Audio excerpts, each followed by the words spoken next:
Alright, so today we're going to go over two of my basic starter knots, and the first one I'm going to teach you is really simple, it's everywhere on YouTube. It's called the single lark's head or the single cow hitch knot.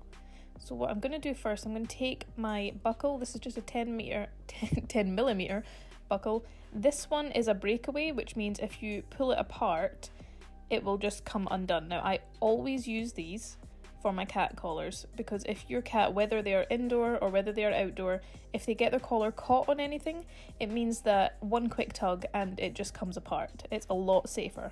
For dog collars, I would not recommend a breakaway buckle, because as soon as they pull, that's going to come apart. So I'm just going to take my buckle, and I've got some paracord here. Now I have used this before, which is why it's a little bit kinky, and there's not a lot of it. That's purely because this video is showing you the starter knots. Obviously if I was doing a full collar, I'd be taking a different length. This paracord is 550 paracord or type 3, so it's quite thick. I would use this on my dog collars. My cat collars, I tend to use microcord. But what you're going to do here, just for the demonstration, is you're going to put your ends together and find your centre. Now, normally what I would do is I would take the centre and I would go from the top down, but this paracord is actually quite thick for the buckle. So what I'm going to do instead is I'm going to take the ends and I'm going to pop them through the buckle from the bottom up. Just like this. And again, what people would normally do is put the ends through the loop. I'm just going to take the loop, a little bit of a cheat's way here, and pop it over the buckle and then pull the ends to tighten. And it is really as easy as that to get this knot. It is a single lark's head or single cow hitch knot, and that's that. Now when you're doing a collar, you're going to just take your other end of your buckle, and for this type of knot, for this type of braid as well, you're just going to put your ends from the top down through your buckle, and you're going to make sure it's at the right length that you want. So just measure it against your ruler or measuring tape, and then you're just going to braid from there. There's not really anything else that you need to do. If you're using a thinner cord, you're going to use what I call a double lark's head knot, which is what I'm just about to come on to. So you're going to take your buckle. I'm using a slightly wider buckle this time. It is 20 millimeters that I just had lying around, and I use them on Poirot's collars all the time. Obviously yours will depend on your dog or the size of the collar you're making. And again, I'm going to be using 550 paracord for this demonstration. First, find your centre by placing your ends together. I always start with the female end of the buckle. It really doesn't matter, it's just personal preference. And I would normally put my D-ring over the top of it and just lie it across like I've done on this green collar here, but for this video I'm just going to do the knot by itself. So you're going to take your centre and you're going to go up through the buckle from the bottom, and like we did with our single knot, you're just going to take your loop that you've created and you're going to pop it around the back of the buckle here and pull to tighten. What you can see here is we've essentially just made a single lark's head, but on the back of the buckle. What we're now going to do, I like to work left to right. Again, it's personal preference, it doesn't really make a difference. I'm going to take my left strand and I'm going to pop the end of it from the bottom up through the buckle. And what you can see here is we've created this loop.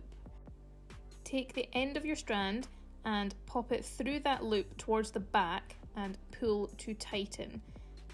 And you can see here, it's like a single lark's head knot on the left side. We're just going to do the exact same with our right side. So take the end of your strand through the buckle from the bottom, and you can see we've created another loop here. Take the end through the loop towards the back and pull it to tighten. And this is what I mean when I say double lark's head knot. You've essentially just created two lark's head knots on one side of your buckle right here.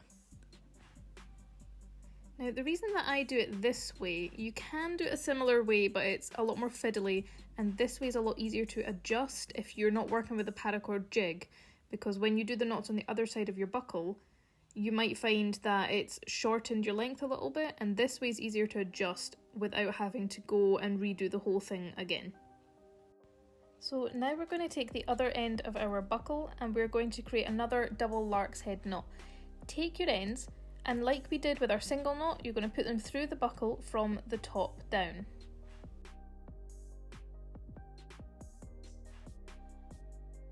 This is when you want to measure your collar and make sure it's the right length. Obviously I'm just demonstrating, so mine is very short. Make sure when you measure that you do it from the end of the female end right to the base of the clips on the male end, where the two ends will clip together. So you can see here you have two center strands. I like to take my ends through the center at this point, and again I'll be working left to right, totally up to you which side you start with. Take your end and just like last time, pop it through the buckle from the bottom up, and you can see this loop here. Take your end through that loop towards the back and pull it to tighten. Now once I've done one knot, I like to re-measure against my ruler just to make sure that I haven't shortened it at all. And once I'm happy, I'm just going to move on to my right side. So again, I'm going to take my right strand and I'm going to put it through the buckle from the bottom up. Now this bit can be a bit tricky because you now have 3 sections through your buckle already, but just persevere, it does go through.